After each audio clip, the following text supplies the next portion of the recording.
बड़ा सुंदर प्रसंग है। गुरु महिमा पर तो जैसे हृदय खोलकर, क्योंकि महान गुरु भक्त स्वयं है। अब जैसे हम अपने इष्ट की सेवा करते हैं तो पहले गुरु की सेवा करें या इष्ट की सेवा करें? बाबा बोले, सीताराम दास जी महाराज, पहले गुरु की पूजा करके फिर इष्ट की पूजा शुरू करें।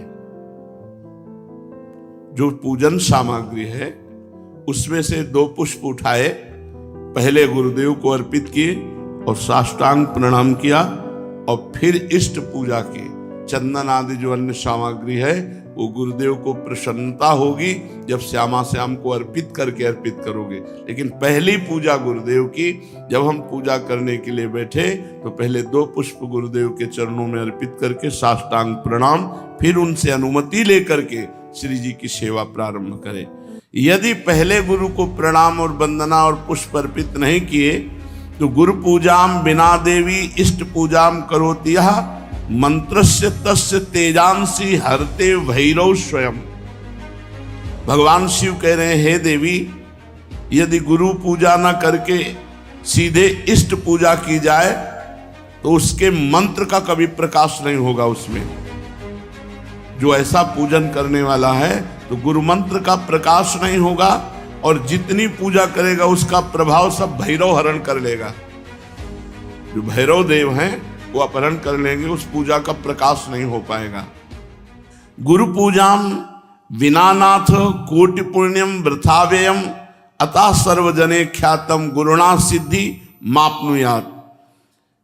गुरु पूजा के बिना करोड़ों प्रकार के पुण्य सब व्यर्थ हो जाते हैं।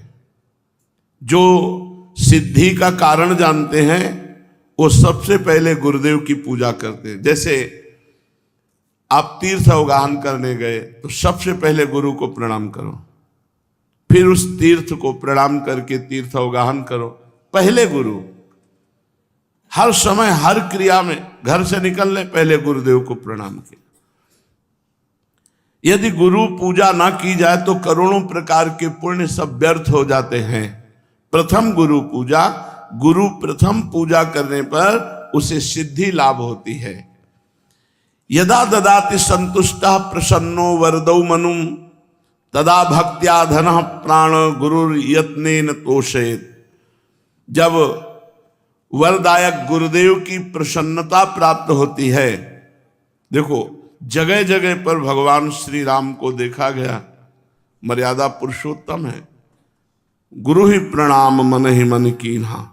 जब जा रहे हैं धनुष की तरफ तो प्रगट में प्रणाम करके आज्ञा लेकर जा रहे हैं, और जब वहां धनुष भंग करना है तो उठाकर पहले गुरु की तरफ देखा और गुरु ही प्रणाम मन ही मन कीना, और फिर धनुष भंग कर। एक एक कदम पर भगवान श्री राम गुरु की आज्ञा के अनुसार चलते हैं। हमारी हर चेष्टा गुरु को सम्मुख करके होनी चाहिए। जो अपने गुरुदेव को प्रसन्न कर लेता है, संतुष्ट कर लेता है, उसके गुरुदेव सर्व सिद्धि कारण प्राण बन जाते हैं। गुरुदेव प्राण हो गए, अब कौन सी सिद्धि बकाया रह गई। भोग्य भोज्यानि वस्तूनि गुरुवे चा समर्पयेत तच्छेषमिति संचित्य चानुभूयात सुरेश्वरी। हे देवी, सभी भोग, सभी भोज्य वस्तुएं जो गुरुदेव को अर्पण करता है और फिर गुरुदेव की जूठन पाता है, अगर गुरुदेव समीप नहीं है तो उनकी छवि विराजमान करके भाव से गुरुदेव को भोग लगावे और फिर उनका उच्छिष्ट प्रगट मान करके पावे कि मेरे गुरुदेव ने पाया है। इस उच्छिष्ट पान मात्र से समस्त सात्विक वृत्तियां उदय हो जाती हैं। गंधैर्मालैश्च चारवंगी पूजयेत सर्वदा गुरुम। हे सुंदरांगी देवी, जो गंध से, माला से, अन्य वस्तुओं से गुरुदेव की पूजा करता है, अगर गुरुदेव प्रगट में नहीं मिलते हैं तो उनकी छवि विराजमान करके ठीक वैसे ही भाव से करो जैसे प्रगट में गुरुदेव की पूजा कर रहे हो। हे देवी, जो व्यक्ति अपने गुरुदेव की निष्कपट भाव से सेवा भक्ति करता है और उनका जूठन पाता है, महाप्रसाद, तो जितने तीर्थ आदि हैं, जितने व्रत आदि हैं, उसको कुछ करने की आवश्यकता नहीं। सब तीर्थों का फल, सब व्रतों का फल गुरु को पूजन करके, उनको भोग लगा के, उनका उच्छिष्ट पाने से प्राप्त हो जाता है। हे देवी, श्रुति कहती है कि भोग मोक्षार्थियों के लिए, ब्रह्मा विष्णु महेश्वर के पदाकांक्षियों के लिए केवल गुरुदेव की भक्ति ही एकमात्र उपाय है, अन्य कोई मार्ग नहीं। गुरु भक्ति के द्वारा असाध्य साधना भी साधित हो जाती है। जो असाध्य साधना है वो भी साधित हो जाती है। जैसे बहुत बड़ा पहाड़ जैसा रुई का ढेर लगा हो तो एक दिया सलाई लगाते ही भस्म हो जाती है, ऐसे ही गुरु सेवक के महान पर्वत जैसे पाप भी क्षण में भस्म हो जाते हैं। जो शिष्य महात्मा गुरुदेव का सेवा, शुश्रूषा, आज्ञा उनके परायण रहता है तो उसे अन्य कोई साधना नहीं करनी पड़ती। वो केवल गुरु सेवा कृपा कारिणी बन जाती है और वो समस्त सिद्धियों का लाभ प्राप्त कर लेता है। उसके पाप क्षय हो जाते हैं, पुण्य राशि वर्धित होती है, सब काम उसके अलौकिक ढंग से होने लगते हैं। सब काम अलौकिक ढंग से होने लगते हैं, गुरु कृपा ही केवलम। हे देवेश, दुख मलिन पतित तभी तक रहता है जीव जब तक वो गुरुदेव की भक्ति नहीं करता है। यदि गुरुदेव संतुष्ट ना हो तो कितनी भी बड़ी साधना कर लो, ना तो ब्रह्मा सहयोग करेंगे, ना विष्णु सहयोग करेंगे, ना महेश्वर। तभी सेवक जी ने कहा, गुरु सेवा तज करहि जे बान, यह है अधर्म यह है सब हानि, कानि न रसिकन में रहे, गुरु गोविंद न भेद कराए, संतत सकल सुनो चित लाए, श्री हरिवंश प्रताप जस। गुरुदेव जिस पर संतुष्ट हो जाते हैं तो तीनों देव उस पर संतुष्ट हो जाते हैं, ब्रह्मा विष्णु महादेव, और संपूर्ण मुनि योगी सब संतुष्ट होकर उस पर अनुग्रह करते हैं जिस पर गुरुदेव प्रसन्न होते हैं। समस्त क्रियाओं की सिद्धि का मूल है गुरु प्रसन्नता। अतएव बुद्धिमान पुरुष को चाहिए कि सर्वप्रथम अपने गुरुदेव को प्रसन्न कर ले। बाबा एक एक सेवा का आप जब वर्णन करते हैं तो सुन करके एक अपार आनंद हमारे हृदय में हो रहा है, एक नवीन उत्साह प्रकट हो रहा है। साथ ही मैं अच्छी तरह से समझ गया हूं कि गुरु सेवा करने से मुझ सरीखे श्रद्धा भक्तिहीन प्राणी को भी परम पद मिल जाएगा। हाँ, तवा दारतिम भय शोको लोभ मोह भ्रमादया, यावन नायाति शरणम श्रीम गुरुम भक्तवत्सलम। तभी तक पीड़ा, भय, शोक, रोग, लोभ, मोह, भ्रम ये साधना में विक्षेप डालते रहते हैं जब तक भक्त वत्सल श्री सदगुरुदेव भगवान की शरण नहीं ग्रहण की जाती। अधिक क्या कहूं, यदि गुरुदेव संतुष्ट हो जाएं और कह दें कि जा तो मुक्त हो गया, तो इस बात को भगवान भी नहीं काट सकते। बस ये बात पकड़नी। तो कह रहे भगवान भी उस बात को नहीं काट सकते। यदि गुरु कह दे कि जा तो मुक्त हो गया, बस मान लेना चाहिए मैं तो मुक्त हो गया, मेरे गुरुदेव ने कह दिया। जैसे कभी कभी आनंद में उमगन में होते हैं और कह देते तू चिंता मत करना, जब हमने भार ले लिया तो तुम्हें क्या चिंता करना, बस निश्चिंत हो जाना चाहिए। कि जब गुरुदेव ने कह दिया कि हमने भार ले लिया तो जब उन्होंने ले लिया, पर जीव देहाभिमानी है, वो इसे विनोद समझ लेता है, इसे व्यर्थ बात को समझ लेता है कि भला ऐसे इनके कह देने से मुक्त हो जाएंगे क्या। एक बार गुरु महिमा प्रदर्शित करने के लिए देवर्षि नारद जी बैकुंठ में गए। ये हमारे पिताश्री के गुरुदेव आते थे, श्री स्वामी शारदाश्रम सरस्वती जी महाराज, वो सुनाते थे, हम बच्चे थे तब सुने थे। तो बैकुंठ में गए, थोड़ी देर बैठे और हटे, विचरण के लिए चल पड़े। तो वहाँ भगवान के पार्षद जल छिड़क के पोछा लगा रहे थे। किसी कारण से फिर देवर्षि नारद वापस लौट आए, तो उन्होंने देखा जहां हम बैठे थे वहां जल छिड़क के पोछा लगाया जा रहा। तो भगवान से कहा, प्रभु आपका नाम लेते हैं, आपकी शरण में है, तो क्या हम अपवित्र हैं? भगवान ने कहा, पार्षदों से पूछो। पार्षदों से पूछा तो पार्षदों ने कहा, आपने आज तक गुरु नहीं बनाया, इसलिए आप महान भक्त तो हैं, लेकिन जहां आप बैठोगे तो निगुरा जहां बैठता है वो अपवित्र जगह हो जाती है। तो देवर्षि नारद जी ने भगवान से कहा कि आप ही हमें बताओ, हमारे तो गुरु आप ही हो, आप बताओ हम किसको गुरु वरण करें। तो कहा, कल प्रातः काल आंख उठते ही जिस पर पहली दृष्टि पड़ जाए उसी गुरु बना लेना। ठीक, प्रातः काल आंख खुली, जब बाहर निकले, पथ में देखा तो बहंगी में दोनों तरफ जल भरे हुए कहार वो जा रहे। तो उन्होंने कहा कि ये तो कहार है, कोई भगत हो तो गुरु बनाए, ये तो कहार है, इनको क्या गुरु बनाना है।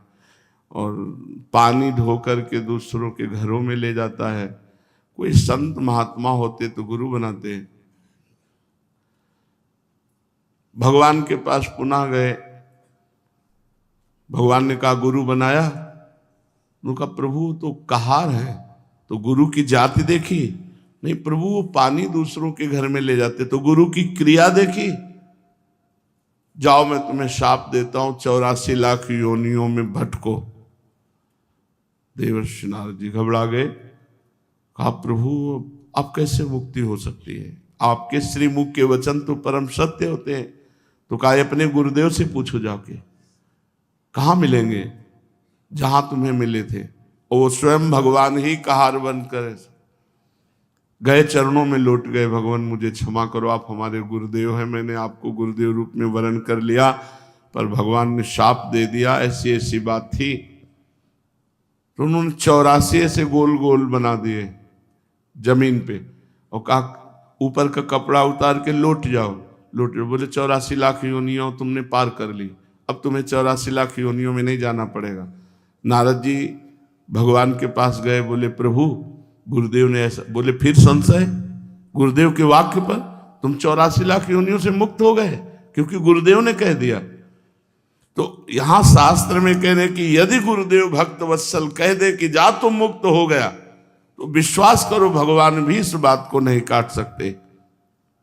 यावत् चोपाधि पर्यंतम तावत् शुश्रूयेद गुरुम गुरुवत गुरु भार्याम तत्पुत्रेषु च वर्तनम। जब तक देह रहे तब तक गुरु की आज्ञा में, गुरु की सेवा में रहे। यदि गुरु आज्ञा करे तो गुरु पत्नी, गुरु पुत्र सबकी सेवा में। ऐसा पूर्व के भक्तजन करते रहे।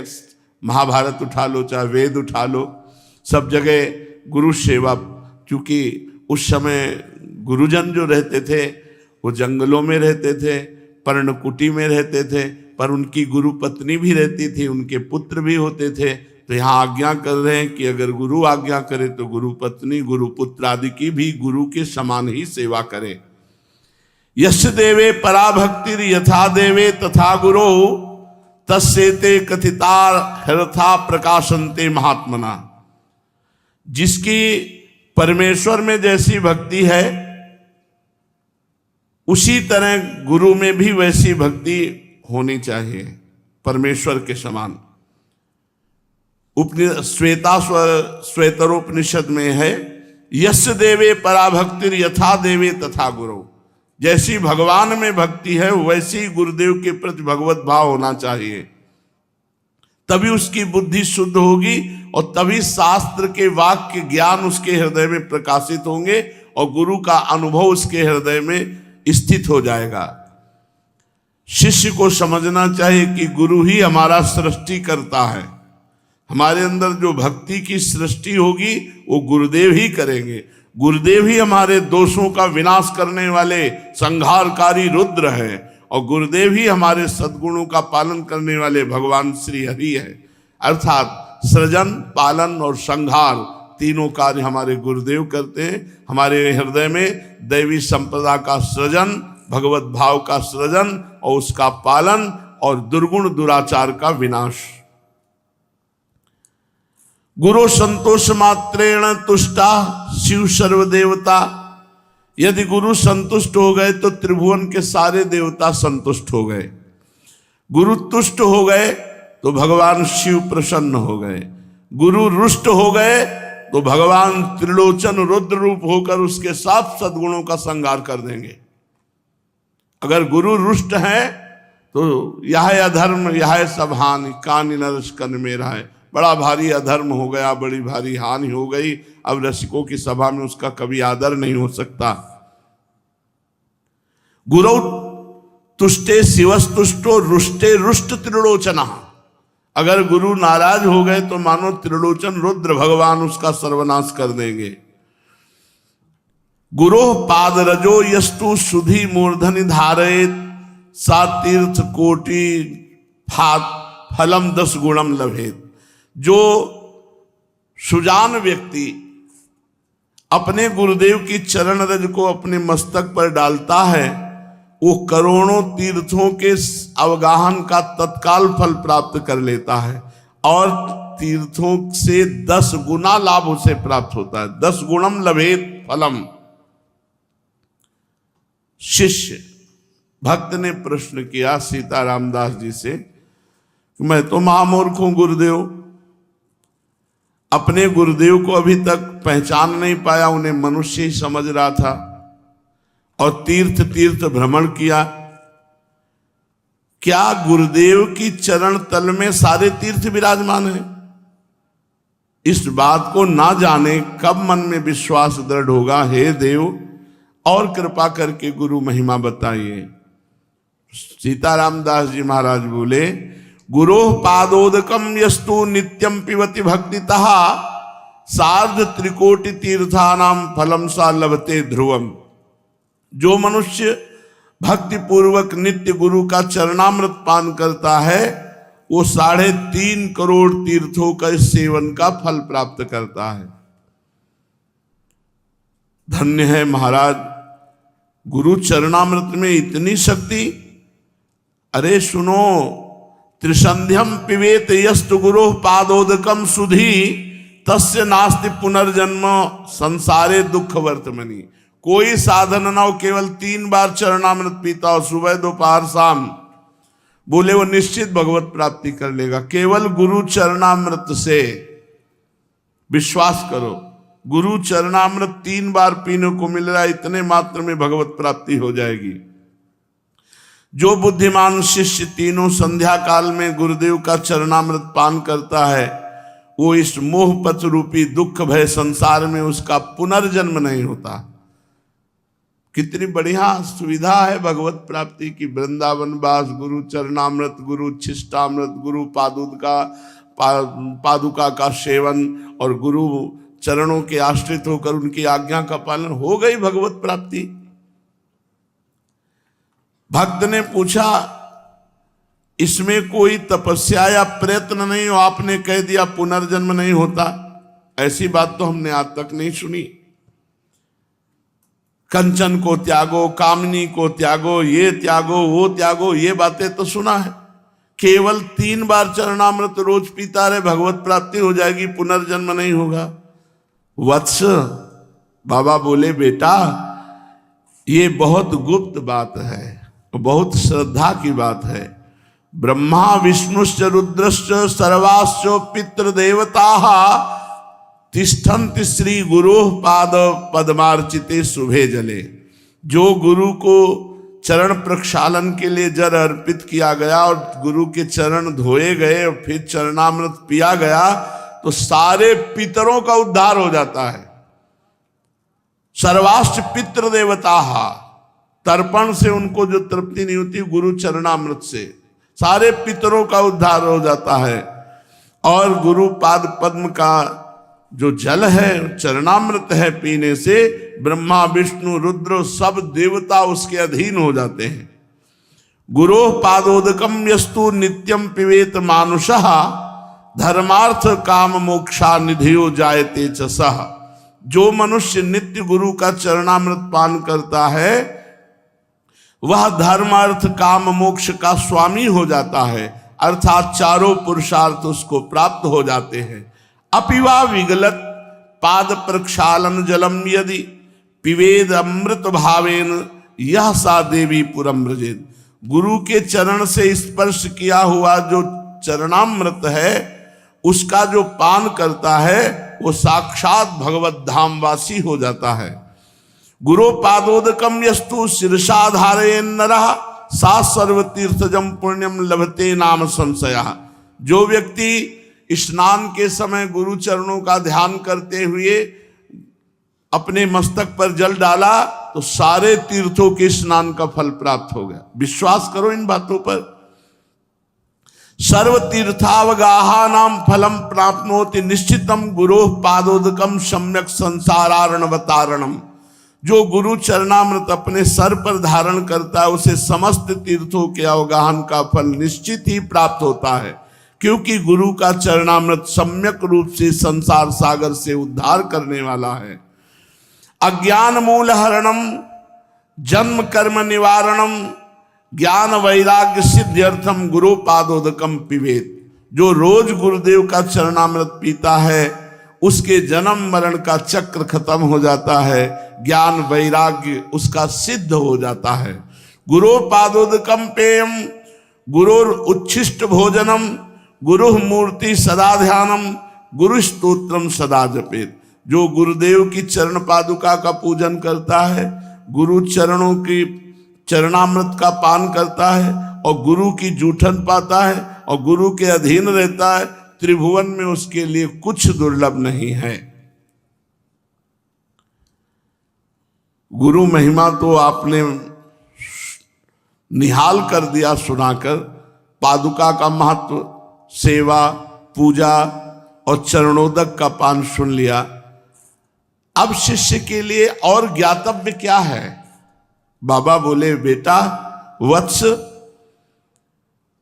गुरोरन्नम महादेवी यस्तु भक्षणम आचरेत कोटि जन्मार्जितम पापो तत्क्षणादेव नश्यति।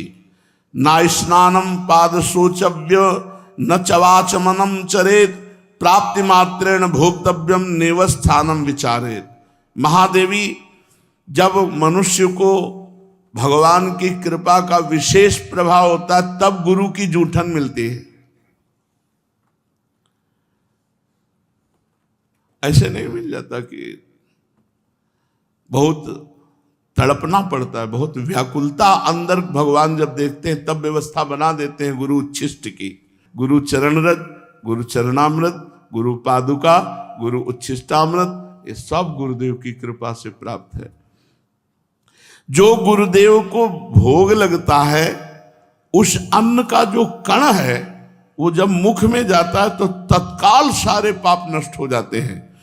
स्नान, पाद प्रक्षालन, आचमन, गुरुदेव का जो भी है, आचमन किया हुआ जूठा जल है, स्नान किया हुआ सर्वांग जल है।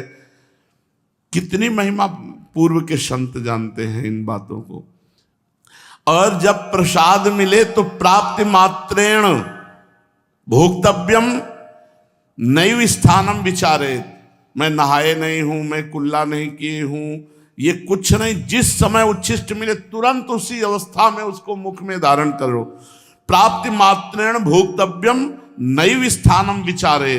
विचार करने की गुंजाइश की, अच्छा रख दो फिर पा लेंगे, पहले थोड़ा ही किनका चाहे पाओ, तुरंत पाओ जब गुरु उच्छिष्ट मिले, भगवत उच्छिष्ट मिले। ना ब्राह्मण्यम ना कौलिन्यम ना जाति नाम विचारणम ना ज्ञाति सुत बंधु नाम सत्यानाम तत्र चिंतयन। एक स्थानम स्थितम अन्नम तत्तीर्थश्च मंडलीकृतम भोक्तव्यम मोक्षदम शूद्र स्पृष्टम न चिंतयेत। ये बहुत बड़ा अपराध है यदि गुरु की जाति पर दृष्टि रखी जाए कि गुरुदेव किस जाति के हैं। बहुत बड़ा अपराध हो जाएगा। प्रायः जो ज्यादा अपने में देहाभिमानी जन जो जाति अभिमान करते हैं उनसे ही अपराध बन जाता है। ये चीजें बहुत सावधानी की है कि कभी किसी संत के उच्छिष्ट पाने के समय ये बात मत पूछो कि ये किस जाति के हैं, किस कुल के हैं। अब वो हरि स्वरूप हैं, उनका जूठन पाना हमारे लिए सौभाग्य होगा। ये नहीं सोचना कि जाति पक्ष कुल पक्ष ऐसा। जो गुरुदेव जहां स्थित हैं वहीं से प्रसाद मिल जाए तो मोक्ष का वो कारण बन जाता है। यदि गुरुदेव का प्रसाद, मान लो कौआ, कुत्ता, कोई भी ऐसा जीव अचानक, तो हम उसे फेंकेंगे नहीं, हम उसको पा जाएंगे। जो शेष बचा हुआ है वो हम पा जाएंगे। प्रसाद की ऐसी महिमा। हरिराम व्यास जी ने कहा यदि कुत्ता जूठा कर जाए या कौआ ऊपर से बीट डाल दे तो हम उतना हटा करके वो बीट फिर हम प्रसाद पा लेंगे। प्रसाद को नहीं फेंका जाता कि प्रसाद में, और प्रसाद को गर्म नहीं किया जाता कि अब ठंडा है चलो रोटी गर्म कर लो, सब्जी गर्म कर लो, वो फिर अपमान है प्रसाद का। जैसा प्रसाद मिला ठीक वैसा उसी समय पा लिया जाए, ये सर्वप्रथम प्रसाद का सम्मान है। अगर आप कहीं बहुत ऐसा कुछ है, बिजी है भाई, कि प्रसाद से ज्यादा आप कोई महिमाशाली कार्य कर रहे तो किनका तो ले लीजिए, बाद में पा लेना। और मुंह जूठा नहीं माना जाता प्रसाद पाने के बाद। प्रसाद पाके तुरंत आप निज मंत्र जप सकते हैं, गुरु उच्छिष्ट और हरि प्रिया उच्छिष्ट पाने के बाद तुरंत उसमें जूठन नहीं माना जाता।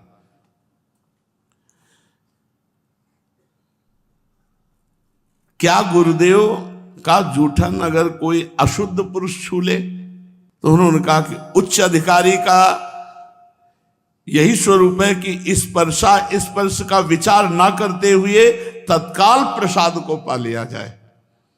ये गुप्त बातें हैं शास्त्रों की, जो सुनने के बाद हमारे अंदर श्रद्धा परिपक्व हो जाती है। अनाधिकारी वही है जो गुरु के प्रसाद पर दृष्टि दूसरी कर ले। अरे ऐसा अधिकारी वही है जैसा, मतलब गुरु अधिकार की तो बात सबको पचेगी भी नहीं। जो एक बार बाल कृष्ण दास जी के पावन चरित्र में जो उस समय के श्रोता हैं, उस मतलब पचेगी ही नहीं, किसी को नहीं पचेगी। छी, ऐसे होगा नहीं होगा।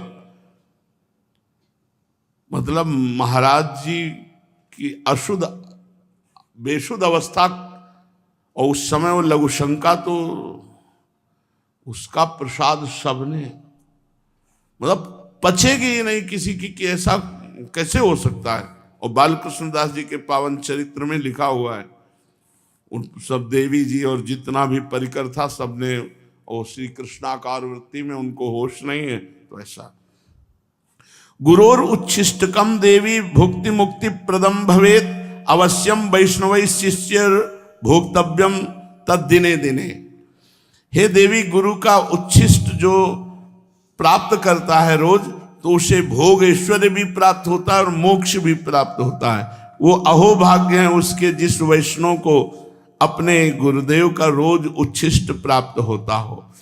गुरोर उच्छिष्टम च देवेशी तत्सुतोच्छिष्टमेव च भोजनीयम न संदेहो विकारश्चेत अधोगति। जो गुरु का उच्छिष्ट प्राप्त हुआ और उसमें क्या है, बोले निश्चित दुर्गति को प्राप्त होगा। तवोच्छिष्टम महादेवी ब्रह्मादीनाम सुदुर्लभम। ब्रह्मादि के लिए भी गुरुदेव का उच्छिष्ट दुर्लभ है। गुरु उच्छिष्टम तथा प्रोक्तम महापूतम परात्परम। जो गुरु का उच्छिष्ट पाता परम पूत अर्थात परम पवित्र हो जाता है। गुरु रुच्छिष्केर यस्तु सर्वागमन लेपेत। अब देखो एक बड़ी महिमा की बात कह रहे हैं। गुरु का उच्छिष्ट पड़ा है, जहां गुरु ने पाया है वहां का ऐसे सब लेके अपने शरीर पर जो लेप करता है, ऐसे गुरोर उच्छिष्ट केर्यस्तु सर्वागमन लेपेत वज्रोपि तस्य गात्राणि न भिन्नति कदाचन। कोई भी भूत प्रेत पिशाच यक्ष राक्षस तंत्र मंत्र मारण मोहन वशीकरण उच्चाटन कुछ भी उसके शरीर को प्रभावित नहीं कर सकता जो गुरु का उच्छिष्ट लेप करता है।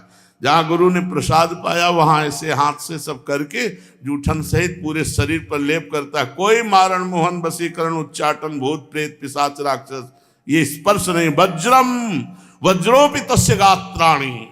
जैसे वज्र का प्रहार कर दे तो नष्ट हो जाए, ऐसे ही जो भी उसके ऊपर तो वो खुद नष्ट हो जाएगा, उस शिष्य का कुछ नहीं बिगाड़ सकता। गुरु उच्छिष्टमपन्नम यो भक्षेत भक्ति भावतः अन्नपूर्णा जगत धात्री तस्य ऐश्वर्य प्रयच्छति। जो गुरुदेव के उच्छिष्ट को बड़े भाव से पाता है तो अन्नपूर्णा मैया उस पर बड़ी कृपा करती हैं और सदैव भंडारा भरे रहती है। हे परमेश्वरी, यदि कभी प्रसाद भक्षण में भ्रम हो जाए और प्रसाद का अपमान कर दे तो करोड़ कल्प तक उसका उद्धार नहीं हो सकता। कदाचित परमेशान यदि तत्र भ्रमो भवेत न तस्य निष्कृति दृष्टा कल्प कोटि सतैरपि न भक्षयेदि यस्तु मोहात् गुरोरुच्छिष्टकम प्रिय तस्य क्रुद्धात् भवेत् त्वं विपित्तश्च पदे पदे। जो गुरु की अवहेलना करके उनके उच्छिष्ट का अनादर कर देता, कदम कदम पर विपत्तियां उसको घेर लेती हैं, उसको नष्ट कर देती है। गुरु की आज्ञा का पालन, अब उच्छिष्ट के बाद गुरु की आज्ञा का पालन करना ही सर्वशास्त्रों का परम रहस्य है। गुरु आज्ञा का कभी उल्लंघन न करे और न उनकी बात का कभी खंडन करके अपनी बुद्धि लगाकर उत्तर दे। दास की तरह दिन रात उनकी आज्ञा का पालन करे। न शृणुयाद गुरो वाक्यम शृणुयाद्वा परांगमुखा अहितम वा हितम वापी रौरवम नरकम ब्रजेत। जो गुरु की आज्ञा का उल्लंघन करके अपनी मनमानी आचरण करता है उसको रौरव नरक की प्राप्ति होती है। आज्ञा भंगम गुरुर्देवी या करोति सा मूढ़धि प्रयाति नरकम घोरम सुकरत्व मापनुयात। जो गुरु आज्ञा का उल्लंघन करता है वो सूकर कुकर योनि को प्राप्त होता है। वृथा धर्म वृथा आश्चर्यम वृथा दीक्षा वृथा तपहा। उसका तपस्या बेकार, उसकी दीक्षा बेकार, उसका आचरण बेकार, उसका धर्म बेकार, जो गुरु की आज्ञा का उल्लंघन कर देता है। निर्गतम यद गुरुर्वक्तात् सर्वशास्त्रम तदुच्चेत गुरु कार्ये स्वयं शक्तो ना परम पेर ये पे। गुरु के मुख कमल से जो शब्द निकला वही हमारे लिए शास्त्र है। गुरु का जो आदेश हुआ वही कार्य हमारे लिए धर्म है। गुरु की प्रेरणा ही हमारे लिए सब कुछ है, हम कुछ उसमें विचार नहीं करते। यदि गुरुदेव अन्यायपूर्ण आज्ञा करें तो बाबा शिष्य को बिना विचार किए उसका पालन कर लेना चाहिए। अपि तत्रम विरुद्धम वा गुरुणा कथ्यते यदि तत्समंतम भवेद वेद महारुद्र वचो यथा। ये शास्त्र सम्मत बात कह रहे, कोई मनगढ़ंत बात बाबा नहीं कह रहे, इसीलिए श्लोक भी लिखा हुआ है। अगर गुरु की आज्ञा का निर्विकार भाव से पालन कर रहा है शिष्य, गुरु जी ने क्या बोल दिया, विकार नहीं आना चाहिए, वैसे ही सहर्ष, तो वो गुरु कृपा का लाभ उसको प्राप्त होगा जो किसी साधना से नहीं प्राप्त होता। समर्थ गुरु रामदास जी महाराज के बहुत से शिष्य थे। शिष्य जहां बहुत होते तो ईर्ष्या भी हो जाती है कि गुरुदेव उनको ज्यादा प्यार करते हैं, हमको नहीं प्यार करते। धीरे धीरे सब शिष्यों में कोई एक होता है जो पूर्ण प्राण समर्पित होता है, एक होता है, कोई बिरला ही होता है जो ऐसे, उन बिरलों में से हजारों थोड़ी होते हैं। तो ईर्ष्या बढ़नी शुरू हो गई जो उनकी शरीर सेवा में रहते थे कि क्या हम शिष्य नहीं, हमको कभी सेवा का आदेश नहीं होता, ऐसा वैसा, बड़ा प्यार करते हैं। तो समर्थ गुरु रामदास जी ने एक दिन लीला करी, टांग पे फोड़े का नाटक किया और भारी पट्टी बंधवा के कराहने लगे, बहुत दर्द है। अब सब शिष्य परिकर को बुलाया, बहुत दर्द है। वैद्य बुलाए, नहीं इसकी दवा तो हम जानते हैं, फोड़े का मुंह यहाँ है, अगर पूरा मवाद पी जाए कोई तो अभी हम ठीक हो जाएंगे। मवाद, लघु शंका लगी गुरुदेव मवाद कौन गुरुदेव का पिएगा। सब धीरे धीरे सकिलने लगे, पीछे बातचीत करते हुए पीछे हटते। समर्थ गुरु की सब पे दृष्टि, केवल वही रह गए जो शरीर। सब शिष्यों को बुलवाया, फिर दोबारा किया, लघु शंका हो गई हो तो आ जाओ। बोले देखो ये पीने के लिए तैयार है। तो बोले पट्टी उठाई, बोले ये है मुंह फोड़े का, कहा गुरुदेव, और जे भी पिया तो बस पीते चले गए, इतना मीठा पीते चले गए पूरा। और जब पी चुके तो पूरी पट्टी हटाई और देखा तो गुठली और छिलका रस सब पी गए थे। आम था लंगड़ा आम लंगड़ा आम बांधे हुए थे।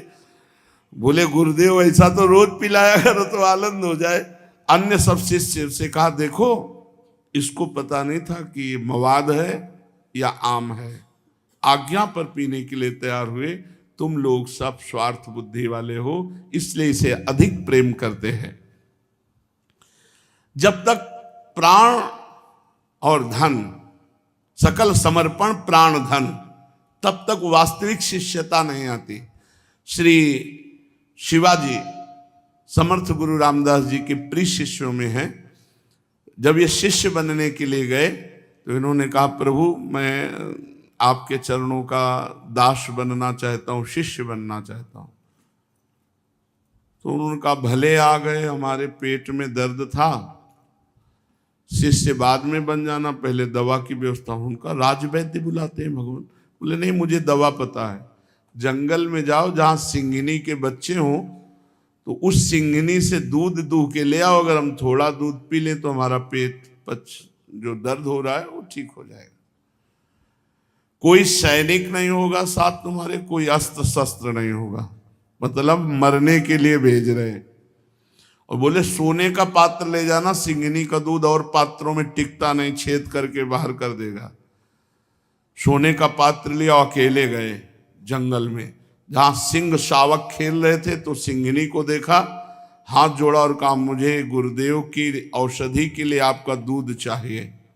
वो कोई गाय थोड़ी है। जो इस सिंघनी ने देखा पुरुष मारी छलांग से, बीच में सिद्ध पुरुष समर्थ गुरु रामदास जी अपने तपोबल से उसको रोक दिया और कहा बेटा हो गया। मतलब शरीर का समर्पण, पूरा प्राण समर्पित है। वो तो सिंघनी खाई जाती अगर महाराज बीच में ना जाते।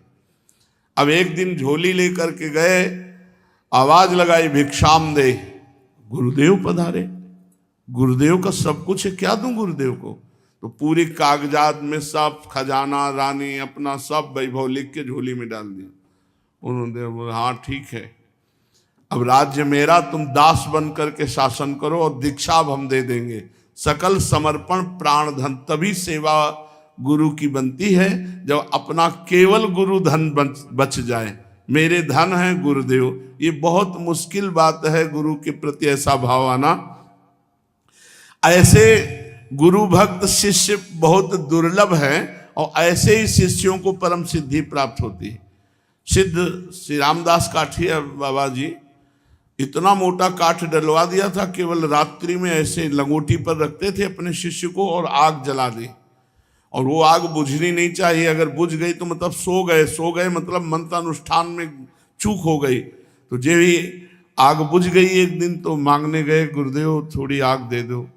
उनका इसका मतलब तुम सो गए। इतना मोटा काठ और चैला से पिटाई की, चुपचाप सा। गुरुदेव को नहीं छोड़ा जा सकता, चाहे काट डालो, आप हमारे जीवन धन हो, आप हमारे प्राण हो, तब जाकर भगवान की विशुद्ध भक्ति बनती है। बहुत सुंदर चर्चा है, शेष चर्चा आगे। श्री राधा वल्लभ लाल की जय।